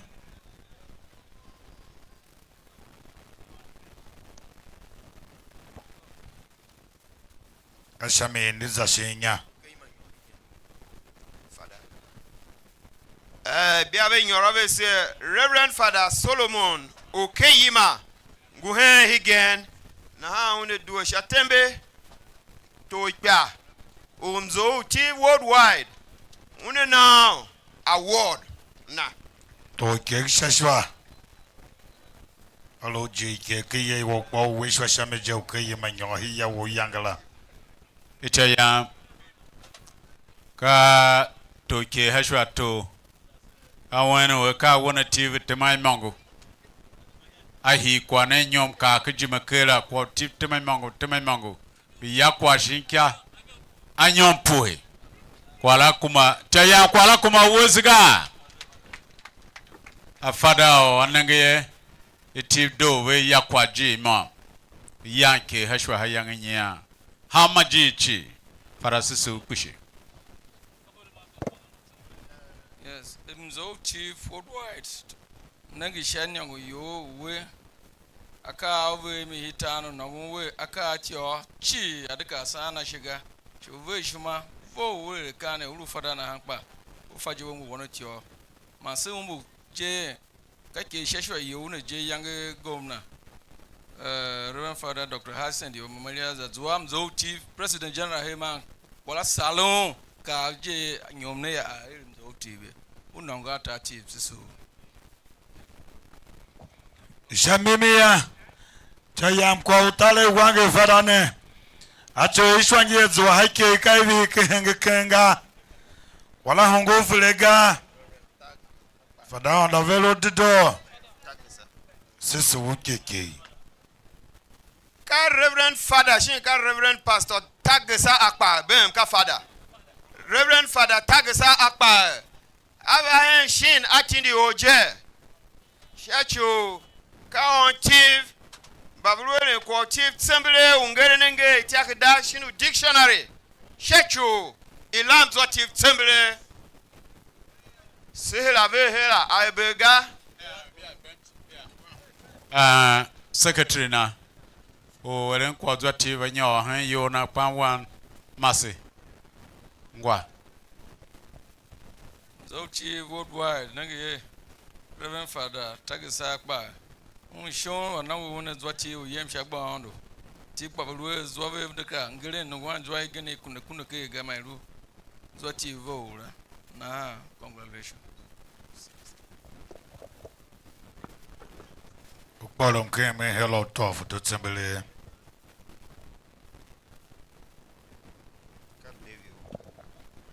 Masakari Kondi Oro Davine Marameje Eva Iliga. Higen Levi Obem Yakubu Onangungoho Shationa Levi Obem Yakubu ne in Nigeria chi shin kure Africa chi ona ekwa tema ma ko cup baye ceramics ai kwara zanami ke hama taruru hintane chi ma hama jiri kunu zaya kai Nigeria vi tuta show werin tem werin cup mba aya enya tiune na han sinning say do na on award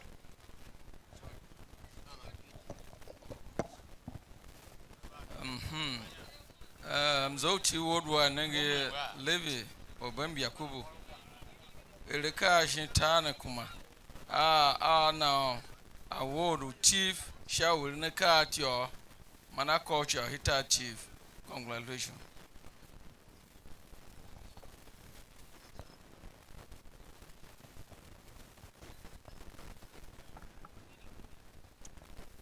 Mheme Steven tiozo wangu hen wae kwa o amara ye swange kwa ye Benue troop council la chia amara lu masin vine Takuruku yemne mi kita batu higen ya ka wanom so welu tio sha kwa ne jene Steven ka do sha ana on a ward Itayam ka international kawe kwa doya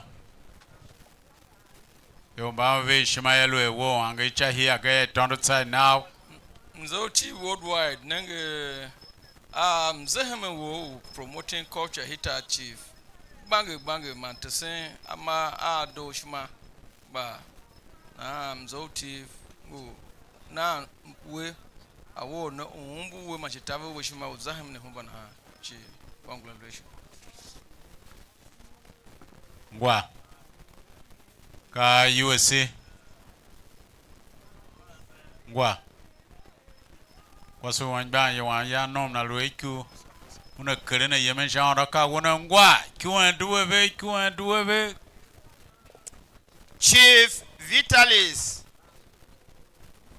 Adekpe Chief Vitalis Adekpe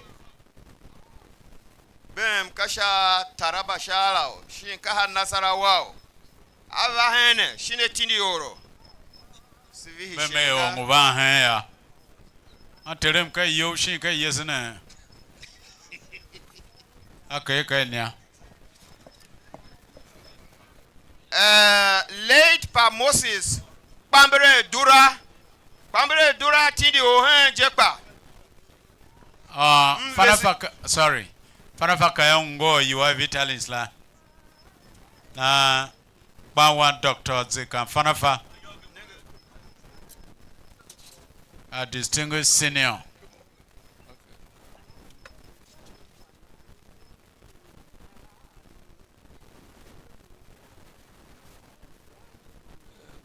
contribution to community developments Mzochi worldwide Una Chief Vitalis Adekpe award testing anangaka zehme who committee wo hita tiv hita Nigeria wo congratulations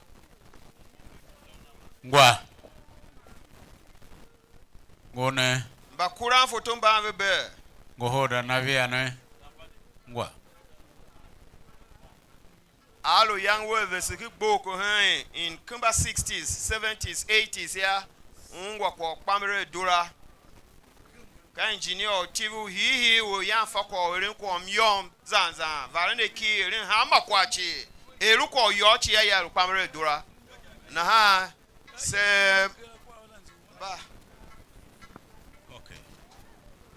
lelo moya nzoti wo pelu bana kwa haro hene nakbada Moses pambe adula award ne umuleka na yange zahemne company wo kwa bamzahme mba hitati ma hitabenu mata Nigeria wo onda volum ke bemgoro award achina le ipeneti hene banyoro na ka zege motola moya avada ngwe vie ga do o eviga nguganda kanda yin na si na ya hela na du kya shime kalana memba beso wasinya we to we babeje na kwa to we babeje na kwa na wasbe du na kala shime sara va olola lokenga Simba na late evangelist te by Kirebe kwa si yese New Jerusalem la one nom sune assembly pen New Jerusalem Tiv mzo tiv ke akumove na on a word hacho ashekitative taro Nigeria kwa ke wonche abatu panga vine New Jerusalem igen kase nenge mi sha humbe na ha ona va hachina Ovango hore word neje beme ongwe o nana luevagaya wangana gen kwangu vevese unengo hachina wasna du ne kyambela shimoto uva ve kwa yema vuvega ngunka award mzo chief shatachi na late evangelist David te humba ikereve sha mzeheme manaka ya nango promoting culture kwa onro passing hitative we mata benwe mata Nigeria chi congratulations ngwa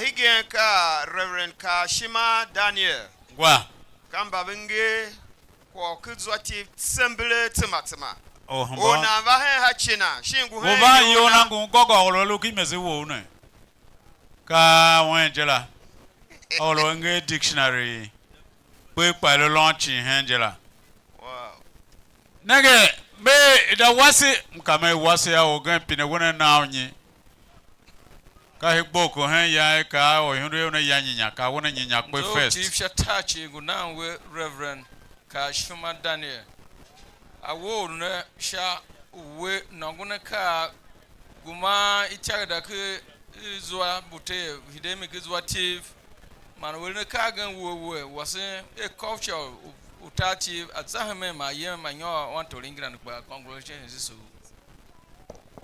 ngwa oyendo ka wona nyinya pe first gogo kwa tire na ata pine ona yaga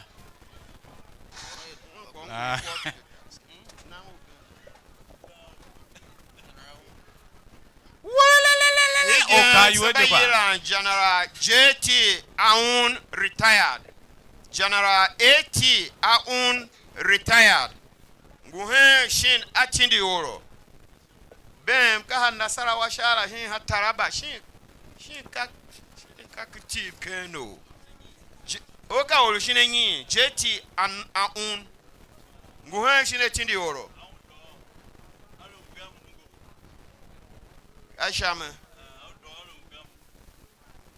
Ashame ngwa ona ngo hachina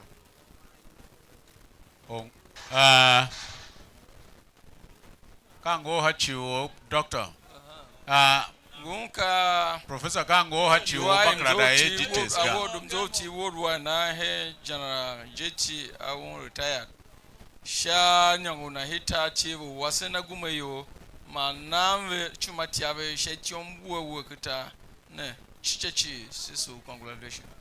Ngwa. Professor Kango hachi obakrada details ga kagama na. Dr. Shadrach Ukuma. Dr. Shadrach Ukuma, when you know a DJ, Ungwa ask council very more well. Ka one load DJ or Bureau for Culture, Tourism, Chechachi, Creatis. Oh, once you move,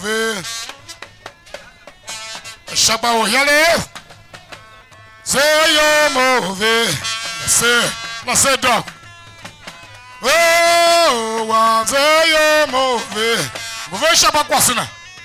Nzoti worldwide. Oh, once you move. With Dr. Shadrach Ukuma, Unongukwa, Shako culture, ma Zwati Chi. Promote who kita Benue, kita Nigeria ma kita want to England ama kwa chufa being vile chitesi kio ifai humana congratulations. Itaya ka DJ wenchono kana nange atesine tese batu amara vinene ka wenjiri jenetio nange wos wen tembleje all tesen ve champa pom sho hoka wana wam siem shoja uma si cha shojimba temyona sende atemayona atemayona atemayona atemayona atemayona atemayona atemayona atemayona sende atemayona atemayona sende.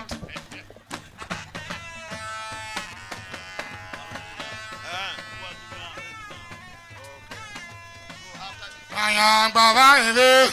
Ige ko tingina. Ayang baba eve. Beme. Ayang baba Akalo cha don ya ko hiyo shema fiyetene. Ayang baba eve. Ayang baba eve. Ayang baba eve. Se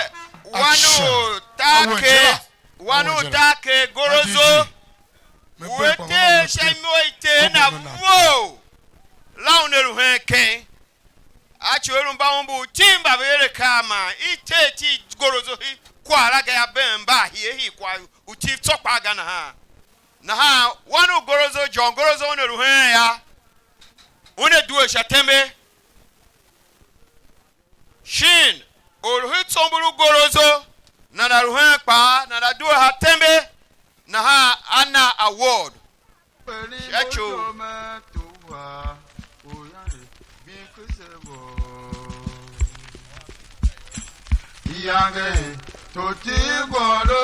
Chayamka Oimolo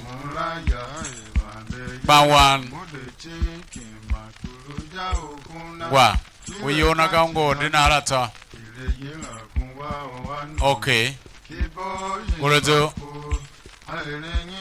Wombo Teru Shall take a back on by hiti Akbugachi. Oh.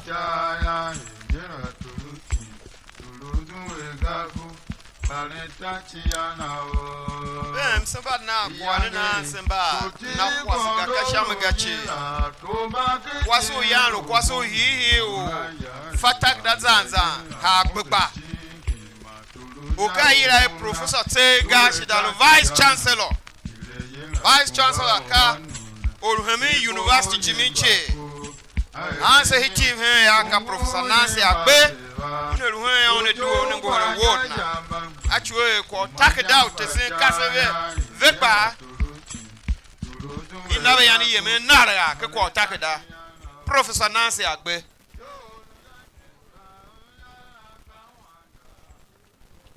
Pastor Kashima Guvan Hachikina.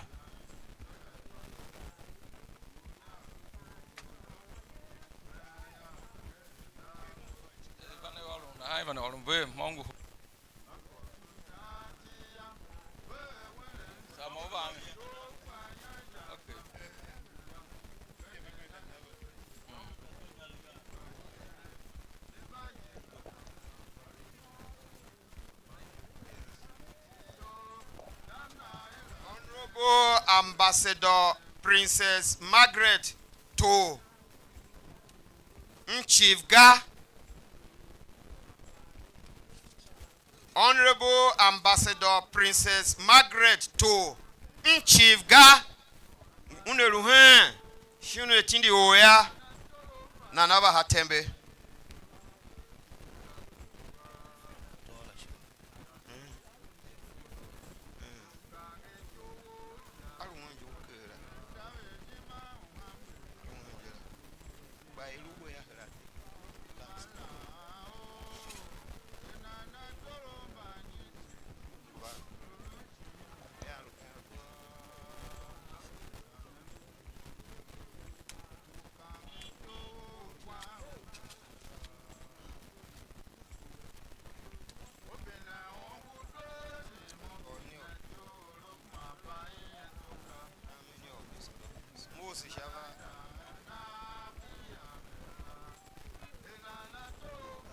His Royal Highness Samuel Angbambe Ugede alumba oron kwa sure hita TV gen ya kaoro kawoza hiyana kai biwa kai yongo kai vyo kachi kafa kasuambi hamma kwa TV kahanchi one bi kaha beme ushekane ya ovaki wanaga kapeye sejela mani nenge ya mvena kwa ava yuha kreto ne chi yakatoro aduto shako sure akuma oza anaza pilgrimage akwa sure hiyana shaji uza hiyana ya akpiri weyo Injane ya yato shekwa to sule.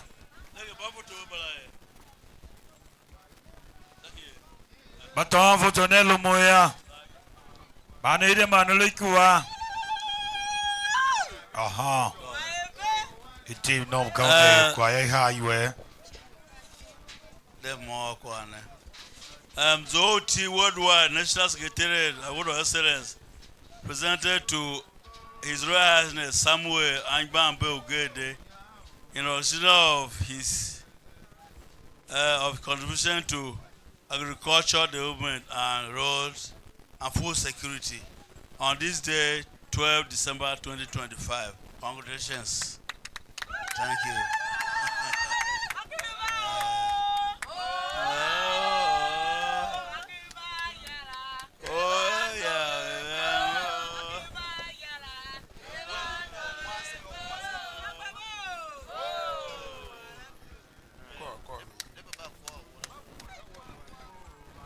Kayo bave ne otoye. So choti kiki.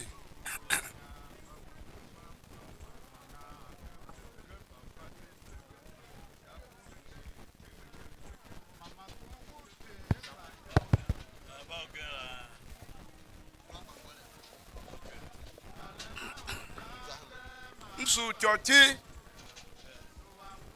oti kasule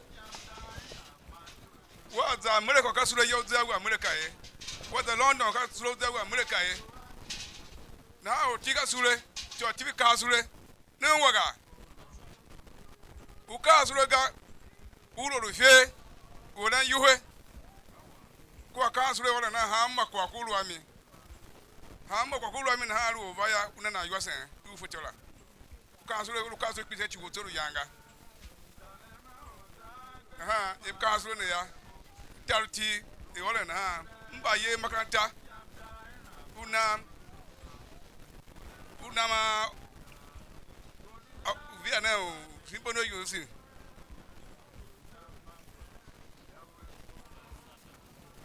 ward ga ulu teru ma wonu ga chi gira pro gino bana gesti ngo ba ward kwa mba kulu kwa nyene jena ndo Afrika chi kwa na maguluto ngo ba ward ba bi na ha fa maka yele mwelen la ngo mba wonu ba ndo chi ga ba na ma ward ka hine ga ku je ko ya na hamsu team kasure ngene tsuna mka ya mka mtremba ya yo ya kwe weka magama lukutela botu weka lumasule tsega ba sura ko tankala ga chugo ya kwa yanga ya kuba henfe na su to tichi ma wesh ma bakasure tsuna pishi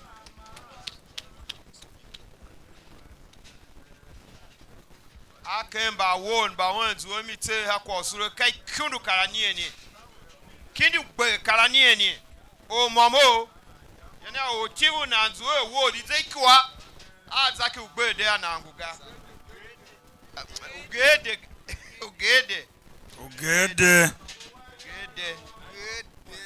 ugede again kwaso yanga eluwan he urun Shayabuni ye Speaker of House of Assembly, Krefrika Chicha, Chief Mrs. Honorable Margaret Ichen, Lamana Kamo Ngutindi o. Chief Mrs. Margaret Ichen, Alone Tindi o ya. Nananda le jategle nano vihinse shiega yo. Kasi makitachi kahinja yang kwasi ya speaker la maka Benue State yang provide shilo kwasi team wala kumba kulenti bebe sisu kwasi team la assembly do mango wasila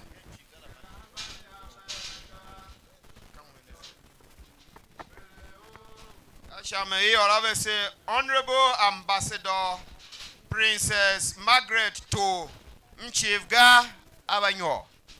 Now on the doing Shatembe Vangoho Award na. Chief Margaret Mchivga, the ambassador. So ngawaso dido. On bachivele kasechi. Mase onumba umma nakba. Ayena sega. Sekpa chivi se do. Sisu ngawaso dido. Sisu Joya Sechi Sabana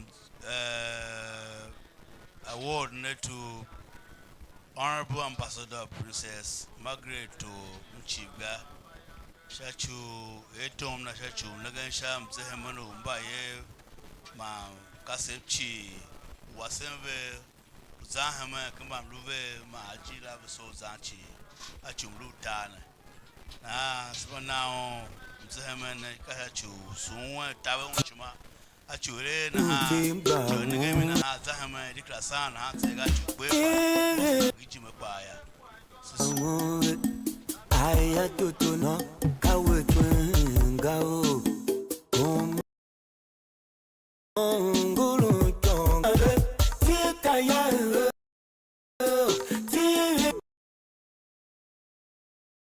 Tuwe kashangi yangu ale